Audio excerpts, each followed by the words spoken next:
Are we live? Yes, we are. Trouble is, Warren, you enjoy yourself too much. That's the problem. Good morning, good afternoon, and good evening, everybody. Yeah, hi everyone, and welcome to healthierlife.tv. Just quickly, healthierlife.tv wants to inspire people of all ages, including us old people, so live a life of complete health through education and information. And we cover all aspects of health, wellness, sports, and fitness. So today is week 3 of our health protocol. The first week was heart health.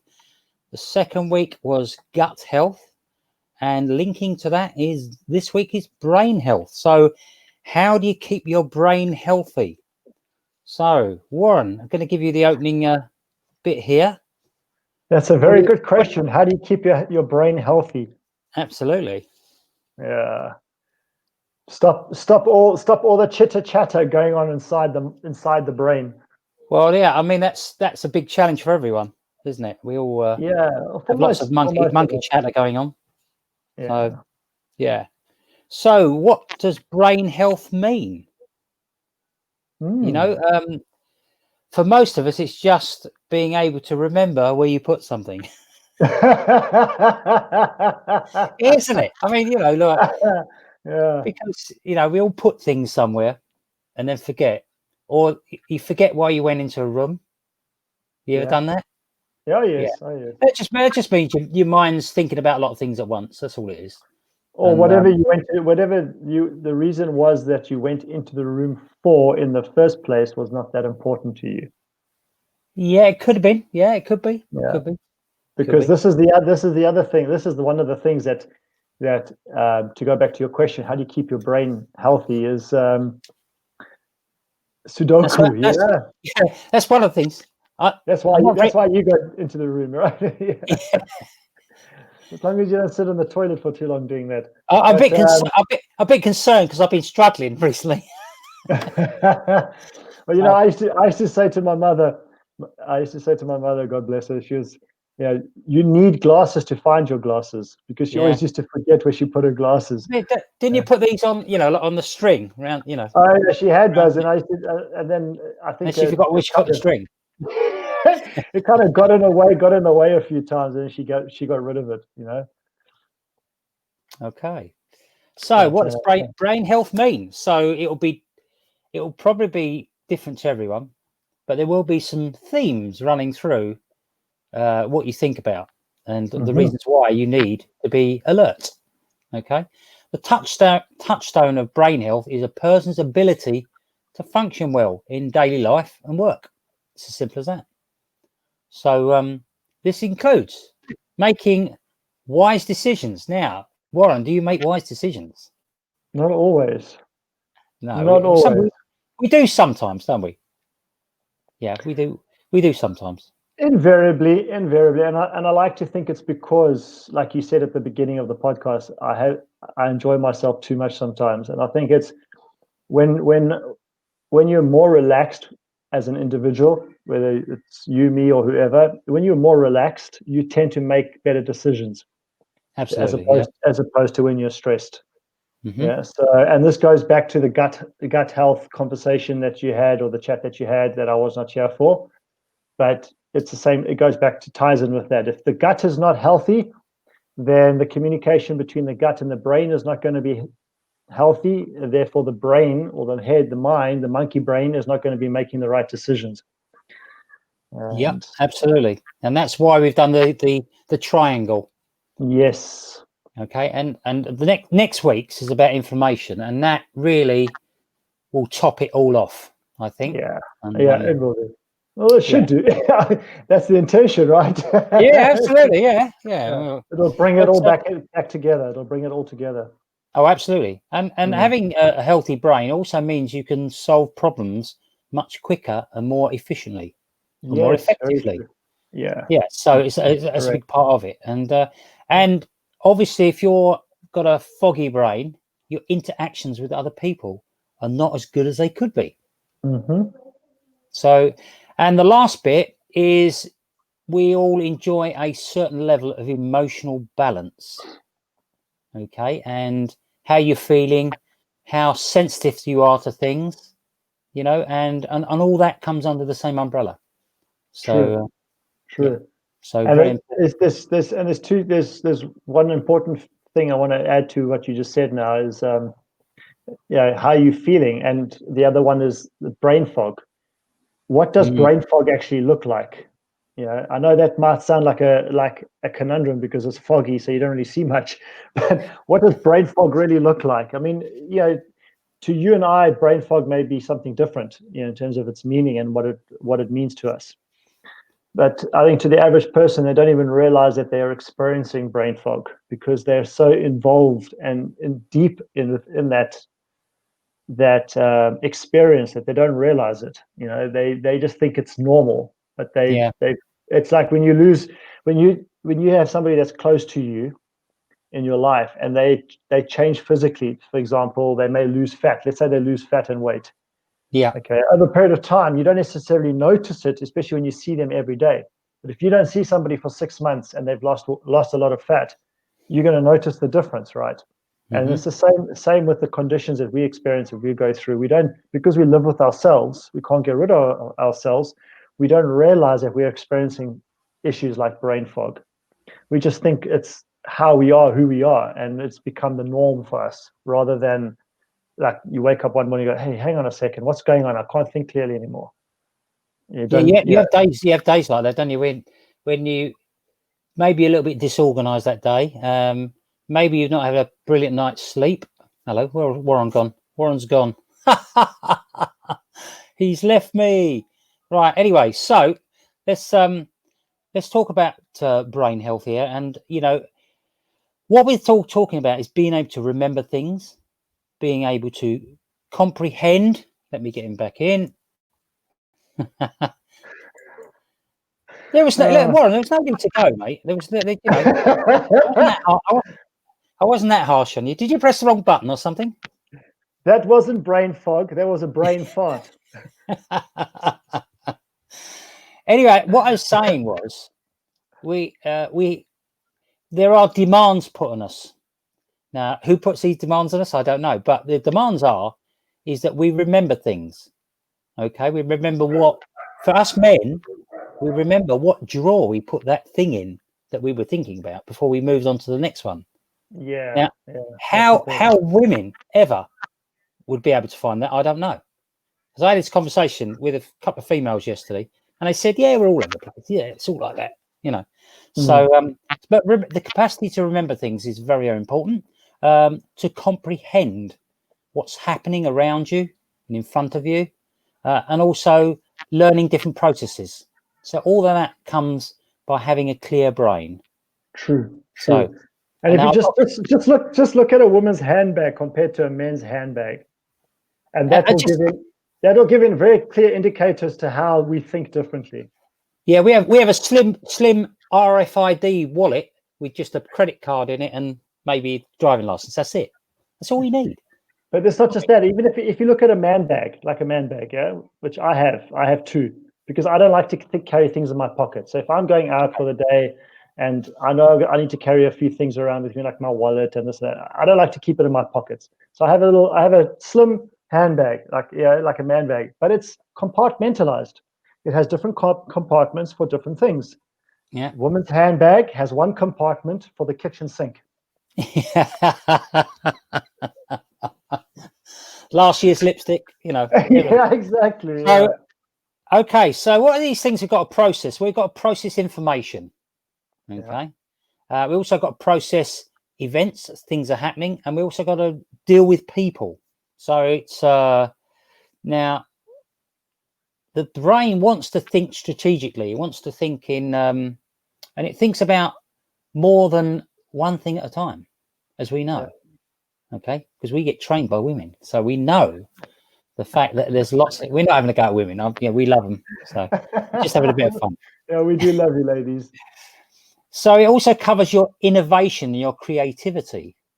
So they say, I made a little bit of research on this, and they say that you're actually your most creative last thing at night.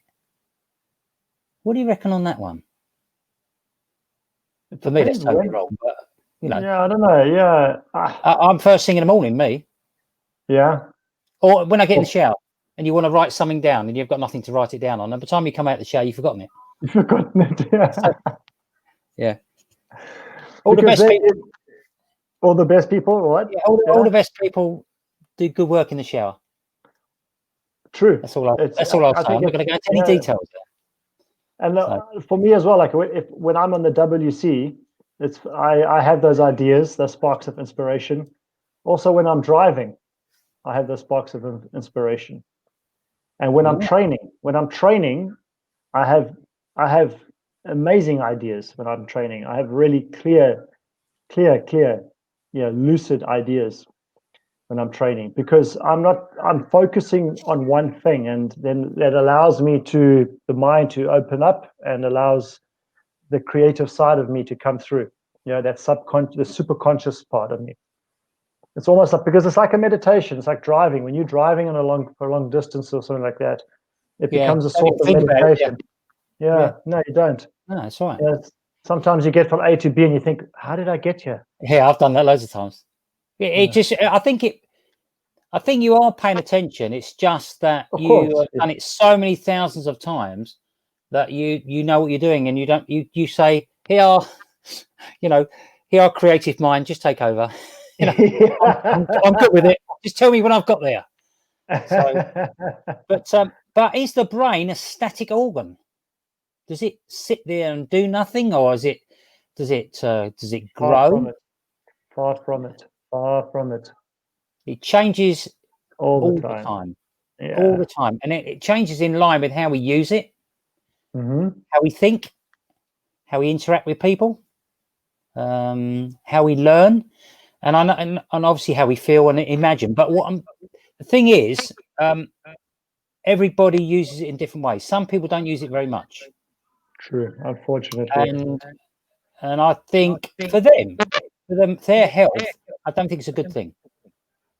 I think you've got to be always not so, because I do believe in the principle of one priority, deal with one thing, and then put it away and start on something else. But and I think a lot of people do so many different things at once. I don't think they're effective, and I think I don't know whether that's due to brain fog or something else. It's that might just be no. I don't think that's brain fog, because you often find that with entrepreneurially minded people or creative individuals where they struggle to keep focus on one thing, and they have a lot of different things going on inside their head, so that their focus is directed in different directions. And sometimes some people really perform in that way, that state. Oh, you can, they definitely can, but not everybody can survive in it. No. Very few people. Some people are very good at it. Yeah. So the other, and one way they like to think so, I think. One way you'll find is, if somebody is not using their brain very much, is if they're not open to new ideas or perspectives. When people have this close minds people. They have a dogmatic way of looking at life. Those people don't use their brain very much. And this is the thing. I tell some people, like our age and older, and even kids, that the brain has, we all should know, but I trust that most people watching this are aware of it, that we have these synapses in our brain, and when we learn something new, a new synapse is created, all right, in the brain. And if we don't use that information or that new knowledge, that synapse eventually dies off, it disappears.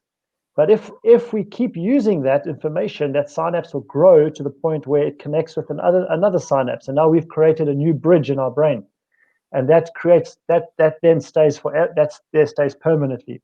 But depending on how we're using that information, depends on if that stays fluid and flexible, or if it becomes rigid. So you understand. Think of a bridge. If you look at an old constructed bridge, like a rock bridge or a brick bridge or an old type of metal bridge, they become very rigid. They become very, and even though you can still use them, they're not very safe. No, they get very yeah, I know what you're saying. They start to rust. They start to fall Yeah, apart a little bit. Yeah, yes. yeah, But a bridge that is used all the time is probably one of the safer bridges to use because it's doing its job. It's being used. It's creating a connection from one side to the other on a regular basis. And this yeah, is the same with our brain. yeah. Yeah. And that's Yeah. one So, way, one sure way of keeping a healthy brain. oh, absolutely. Yeah.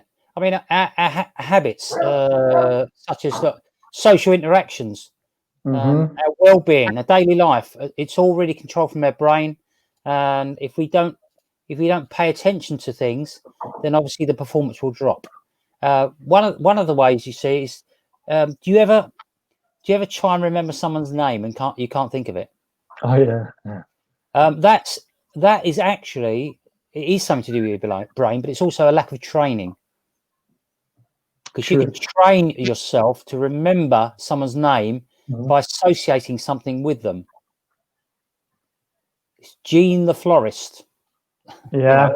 or whatever it may be, and yeah, and you think of maybe something nice to go with it as well, and it's easy to remember them. But if it's just one plain name and you can't relate anything to it hardly, then there's a good chance you're going to forget it. It's true. Or a feature related, a feature of theirs you can, like Neil the nose, or Tim the chin, or something like that. Yeah. But yeah, so it's this. These are ways of actually training yourself. You're right. Yeah. So our health protocol really would help things like healthy blood supply, because that's so important for the brain. Mm-hmm. Okay. And the brain's made up of many things. I mean, it's a lot of water. How much? What's the percentage of water? Do you know? The brain, I'd probably say about 60%, 65%, It's more than round that. about. It's more. Is It's more. it more than More that, than is it? more Oh, than sorry, no, 70%. that's throughout the body. So yeah, No, it's more. the It's body's. about 85, 90%. Sorry. Yeah, it's about, it's Yeah, yeah. close to 80%. But it's also made up of a lot of fats. Oh yes. Okay. Now So what does think that about. tell you? Yeah, yeah. Tells me extra virgin oil. Yeah. So yeah, well, it's the first thing I thought of, because that's one of the best ones. It's one of the most healthiest fats you can get. So yeah, and it's lots, but I'm just saying it's so it has this synergistic effect of getting everything right, as well as right as you possibly can. It's never going to be perfect.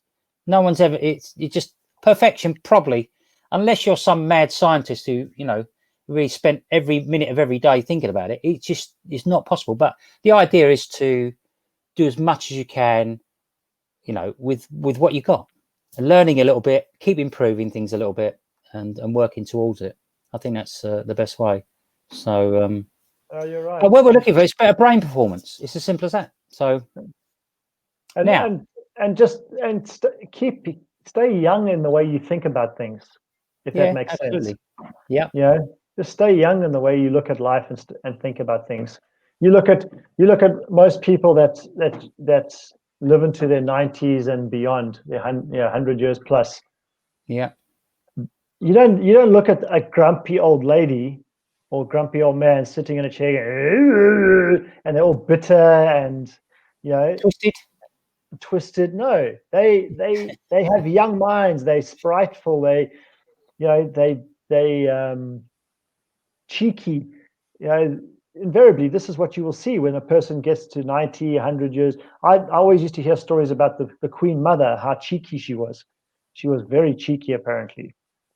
And Yeah. yeah, I mean, look how old she lived to live. Yeah, she lived to live. Look how long she lived. Yeah. Did you ever see a program called Father Ted? Yes, Father Ted. Yes, yes, Do yes, you yes. remember the old boy, the one? He just goes drink. He would be so much. He hasn't worked on his brain apart from dulling it with alcohol. But yeah. So you have the power to unlock your own brain's potential, and that is at any age. Any age. In the same way that you can improve your body muscles, and when you do training and physical fitness, you can increase your focus, your creativity, and your mental efficiency, right, by doing the right things and eating the right things as much as you can, of course. I know, as you said, you can't have perfection, and it's all about having healthy habits. Okay, so what healthy habits have you got related to your brain? I like to keep things in places where they need to be, or they, if I've chosen a place for something to be stored or kept, Yeah, even things that I use on a daily basis, I like to place them in places where I know I don't need to go looking for them. When I want it, I know it's going to be there. And that's for me, that's an easy way of doing it, because it cuts the clutter, so to speak. yeah, absolutely. Yeah, Well, as I said to you, I said to you about the static brain. Well, every brain is dynamic. yeah, Okay.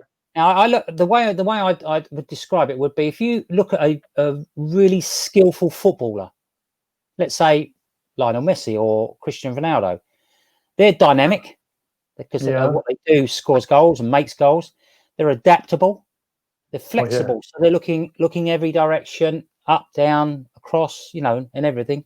And I think it's important that you are trainable as well, paying attention to what other people, if other people have got some kind of maybe training program, maybe it's just a few ideas, and take them all and try them, find out what you like. That's the other thing, yeah. And willing to learn. That's it. Trainable. and in a lot of occasions, in most occasions, the brain is actually repairable. Okay, it probably won't help someone like Michael Schumacher because of the trauma that he unfortunately suffered. But most people, things are repairable. I have a nephew who's got brain damage as a result of a bad fall. Yeah. So he damaged his brain stem. So the connection, so basically the connection from the brain to the motor, the motor neuron connection. So how he walks and how he moves and things like that. And I believe that if he had got the right treatment at the right time, he could have healed himself. Yeah. Maybe not to 100%, but far better than where he is right now. And I truly believe that if he had got the right treatment at the right time, it would have happened for him. And even now, I still believe that even though it's a few years into the injury, since he had the accident, he will be able to still recover some parts of that functionality of his brain. Because if you train it in a certain way and you use specific techniques and you heal yourself, because you can heal yourself, then it would work to him to some extent. So the brain can be regenerated and it can be healed so that it works, but it won't necessarily, as you say, like Michael Schumacher, necessarily work again to full functionality. Obviously, they're keeping everything to do with him very, very quiet, and that's a private matter. And but we wish him all the best. I mean, but anyone who has any brain injuries, so I think they're looking for a miracle of some kind. They're looking for a new technique, a new methodology that's going to be introduced that's going to help him somehow. It's the same like people that are paralyzed, and they have AI now that helps people to actually walk that are paralyzed. They have this, like if you know this, I know this is slightly deviating, but nevertheless, it's an important subject, I think, is the Neuralink that Elon Musk advocates. There's companies that are in Silicon Valley that have already created the technology that is enabling people that were previously paralyzed or paraplegics now be able to walk through a Neuralink type of technology. So they've implanted into the spinal column these electrodes or nodes or computer chips, and that's enabling the people to actually move and walk now. Is it linked? It's linked to the brain. Yeah, it's linked to the brain. Yeah. So again, if you're like most people, that's to everyone here, we maybe are not grateful enough about the quality of your brain. Okay, because I think I've said it before, is the fact that if someone came along and said to you, look, I'll give you £1 million for your left arm, would you give it? I know it's a few people who would. Now, there are, trust me. Oh yeah, but, of course. So, okay, so if your left arm's worth $1 million, right arm must be worth $1 million too. Left leg, right leg, okay. 2 eyes, straight away before you even start, you're worth 6 million. Now you're worth a lot more than that, obviously. But Yeah, what I'm saying is, eyes are far more than $1 million. That's for sure. Absolutely. But I'm just, this is an example. Sake. But think of what your brain does. Your brain controls it all. It controls everything. I mean, obviously we need everything to work, but your brain controls everything. And I think sometimes we're just not grateful enough for the old grey matter. Oh yes. I truly believe that people are not. They don't think about it enough. They're not grateful enough for it. Yeah, they're just. Yeah. But because I mean, look, it's like the old saying, out of sight, out of mind. Yeah, absolutely. Yeah. Yeah, and you don't think about it until the day comes when you can't use it anymore. And by then, if it's a brain, it's too late, typically. Yeah. I have a friend who, when I met him, he was already confined to a wheelchair. And he used to live an active, go-getter lifestyle. And then, but he never really took care of himself that much. Until after his accident. And then when I did meet him, he said to me, I want to use every muscle I can possibly use. Yeah. And I worked with him, and this is him, and he and I trained to get him to the Paralympics in 2016, because he made a decision. I want to be able to use every muscle I can still use. Yeah. And do it for a good cause, good reason. But prior to that, it wasn't something in his mind at all. Because it's just like everybody else. Nobody thinks about that kind of stuff until it happens. So yeah. So just think about your brain, and I've got this little saying that I've just adopted, and that is, you don't put diesel into a hybrid. Yeah. I just thought of that, by the way. You don't put. Well, that's right, isn't it? Because diesel and hybrid, its hybrid will be, it'll be unleaded petrol. Isn't it? And whatever else, electric, So if you put the wrong things in, then you're going to get the wrong result. That's what I mean. What would happen if you put an electric plug into a diesel engine? What would happen then? I don't want to know. Would it explode or what? Well, no, because I don't know. But tank, if you put it into a tank. Unleaded petrol is far more easier to set off on fire than it is diesel. Yeah, I've heard that. I've actually heard that. Yeah. So, and that is what a hybrid is, isn't it? So, but a mind is a very valuable thing to waste, and unfortunately, some people are wasting brain cells. You've got lots of them, but unless you're doing the right things, then so you're going to lose them. We don't want that. Not yet, anyway. I mean, all right, when you get to 85 or something like that, on 90, they're going to start to go a little bit, aren't they? So that's okay, because you've had a good life. But let's not do that at 45. So. And I've met some. I used to know some people, Paul, because I used to be a barman. Okay, and man, we had some locals, and their brains were mush. Oh yeah. Their brains were absolutely. You see them all the time. You see them all the time. I've got someone that I know phones me up occasionally, who is constantly drunk, and just mumbles down the phone and leaves a voice message for me. I can't even understand what he's saying. I've stopped even thinking about it now. But I go see a family typically on a Sunday morning, and on the way to their house, I drive past a pub, and it's like on a sharp corner, so I have to really drive slowly to navigate the corner. And it's the pub's on the corner, and every Sunday I see a group of men sitting outside the pub, and I'm talking this is before 10 o'clock in the morning on a Sunday, and they're all sitting outside having their beers, drinking. And I think, what a waste of a fantastic day. You're 10 o'clock in the morning, you're drinking beer. What's the rest of your day going to look like? Headaches. Yeah? Oh, man. Yeah. And if that's brain fog, that's when you get brain fog. Yeah. Well, your mind's the most valuable asset you've got, really. I think personally. Well, because the heart you can keep your heart going in different ways nowadays. Yeah. But your brain, no. No, once that goes, it's gone.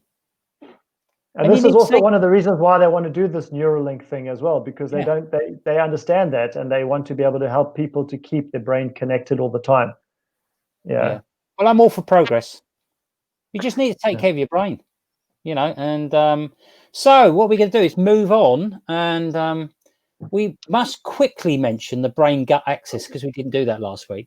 But basically what it is that when you get stress in the brain, the difference between what's in your gut and your brain, that needs to be the right stuff.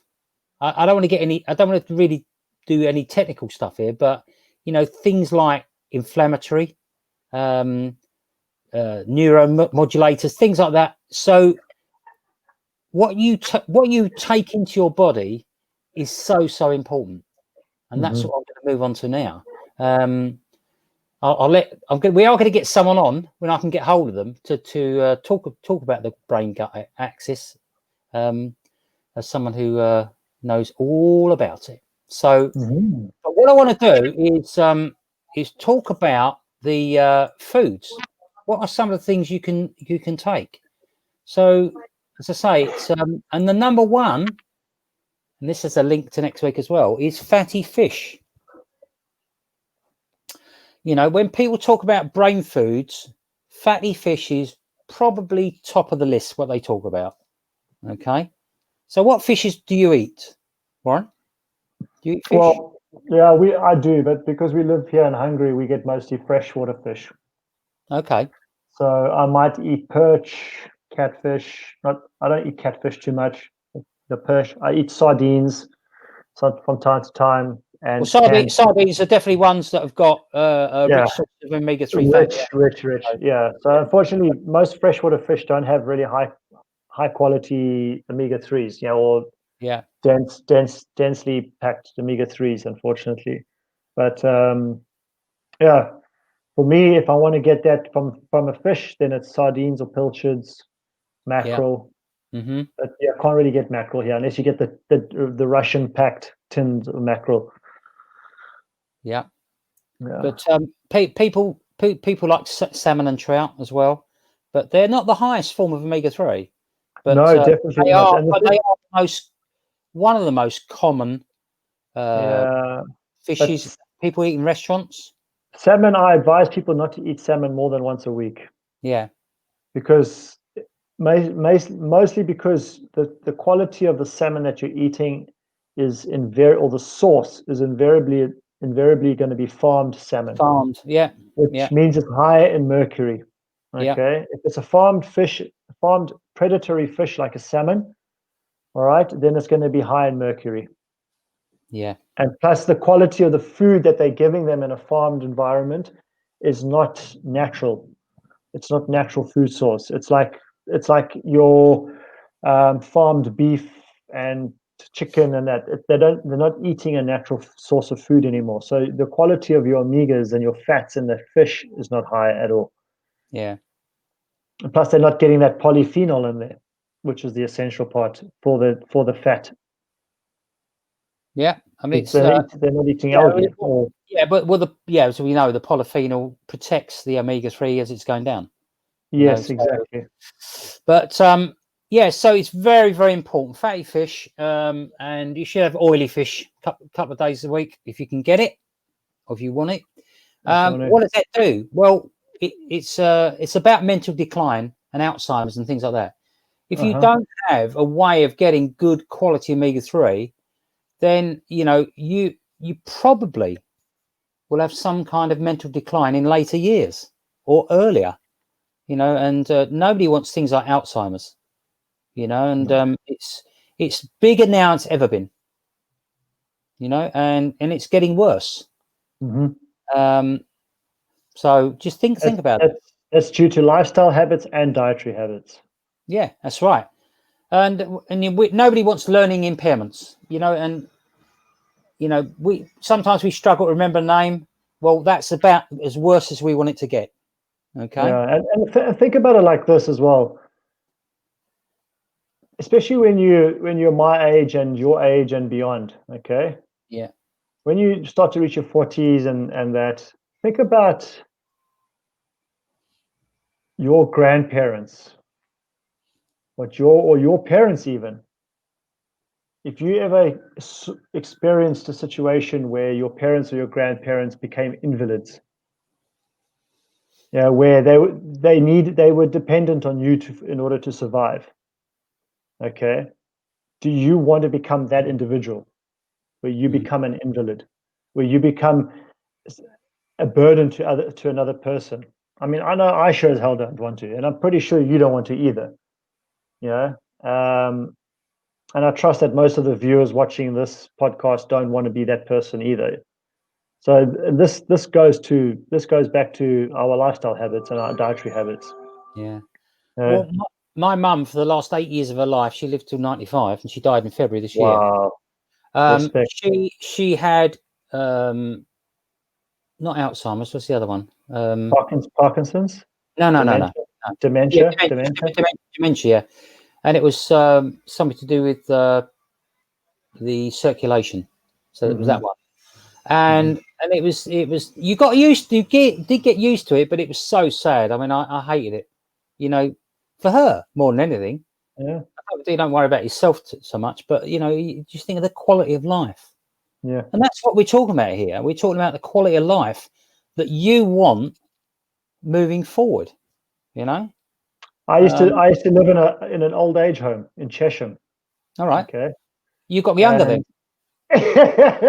And I was working on Home Island, and I met this family there, and I worked with this one guy that lived in Chesham, and his family were out on holiday, and I got to meet the family and that, and we became good friends. And when I went back to the UK, I left London and I moved to Chesham, and I ended up staying at their house for a period of time.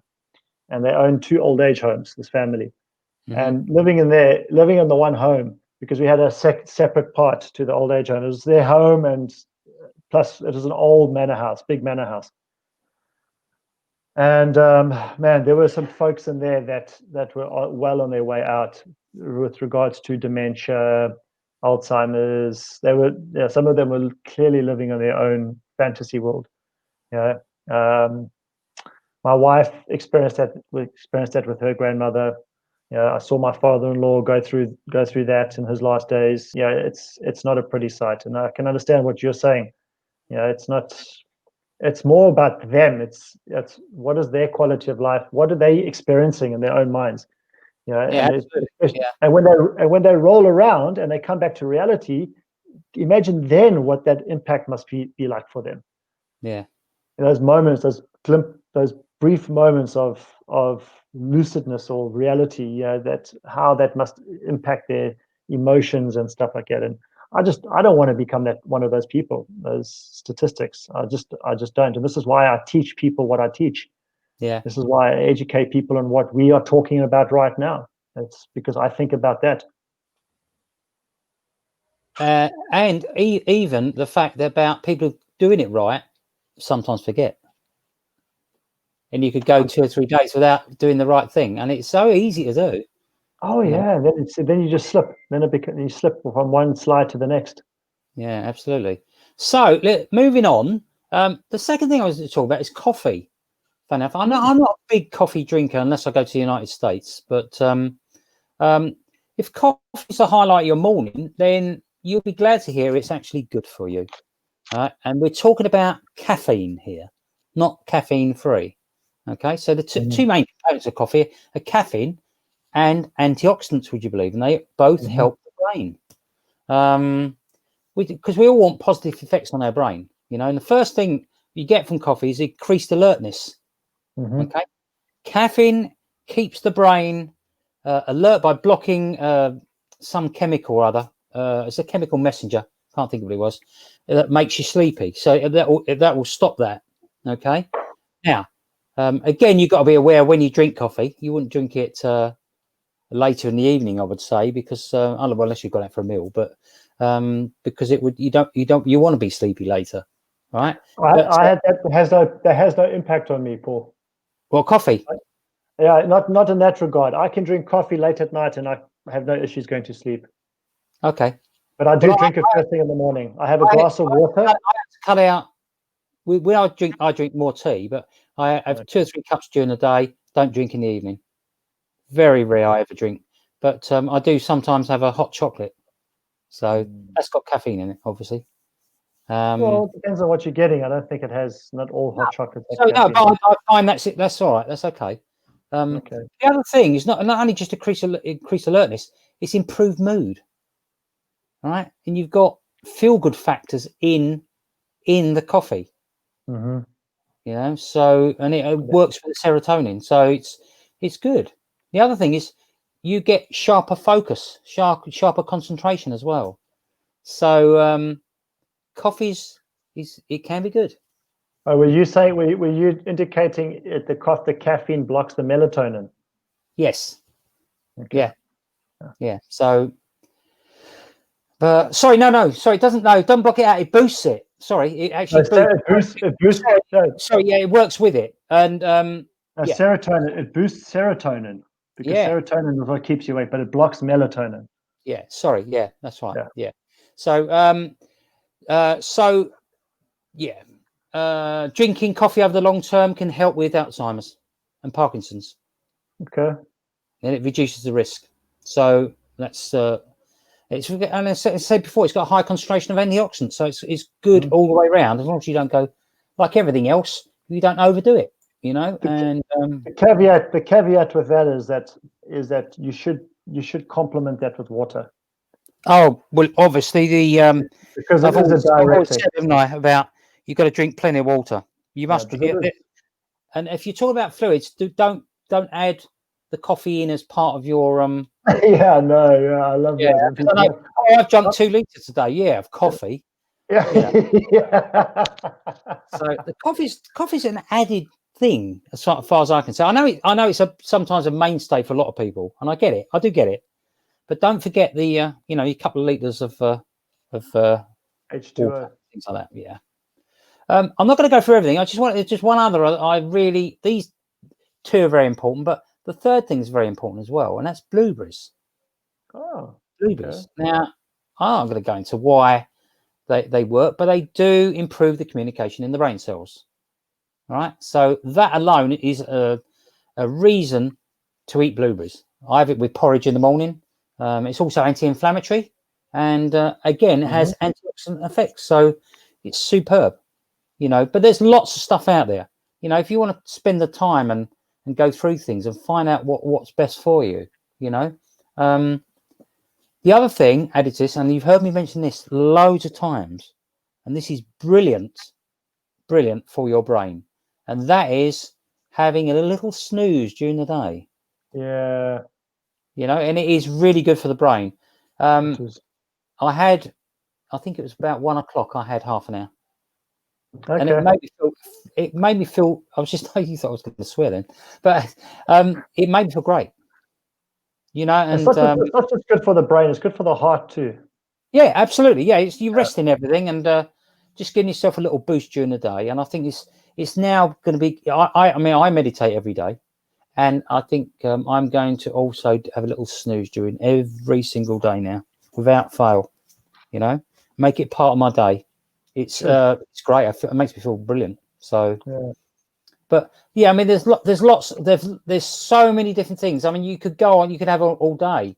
But look, at the end of the day, if anybody that's watching this wants to know the information that we've spoken about, and perhaps a little bit more clarity on some points that we've touched on, then just reach out to Paul or I, and we'll be happy to help. That's what we're here for. Just reach out to us and ask us the questions that are on your mind. And we'll be happy to help out. Simple as that. Don't be shy. Don't be shy. Don't be a stranger. But I think I think that you. Is there anything else you want to say about things that you do that you think make you sharper? Apart from exercise and things like that, because we. Yeah, I like to have mini breaks throughout the day. So I'm not one of these individuals that can work for long periods, extended periods of time, nonstop without taking a bit of a break. So I find it's very important to, do like about a 30 to 45 minute slot and then have about a 10-minute interval and then come back again. It helps to keep the brain fresh. You typically, you get up, you move around, you're getting the oxygen going through the body again. And this helps to let the brain rest a little bit, because the brain is like any other organ or muscle in the body, is you can't just keep working it all the time at a certain pace. You need to let it decompress a little bit. The heart is conditioned to keep working 24/7, but the brain does need rest, and in order to be effective in its function. So, the added thing to that is you focus on one thing at a time. You do what Tony Robbins calls chunking, or what other people, Evan Pagan, calls time blocking. So you'll, like, if you were Warren, you'd probably do 45 minutes, 10-minute break, come back and do another 45 minutes, and then have another break as well. You could stand up around for a little while, take a breath of fresh air, that type of thing. And you could do that all day. If you really wanted to, you could do it all day, and you'd feel refreshed. But people's biggest excuse for that is? Go on. I don't remember. Then I hold this up in front of them and I say, this has a function other than phoning people on or looking at the internet on. There's a reminder on here as well. Yeah. I've got an egg timer. That's or perfect. Kitchen timer. Just bought it for a couple of £1. Okay. And you can set it, and it's great, and it's got in front of me all the time, and I can see it, and but don't, as it's this little tip, as it's clicking on, as it's counting on, don't feel you've got to rush. Okay, That's for the break. That's not for what you're doing. So, anyway, we're speaking 47 minutes. It's far too long. They're all going to sleep now because they're all going to have their little kip now. Yeah, they've done their 45-minute block. I've done mine. So am I. So 10 minutes time. Yeah. Anyway. Fantastic. Okay. If you need to ask us anything, please do in the comments and that. And as I say, we'll see you next week on Wednesday when we talk about what was it? Prepare yourself for winter part 2.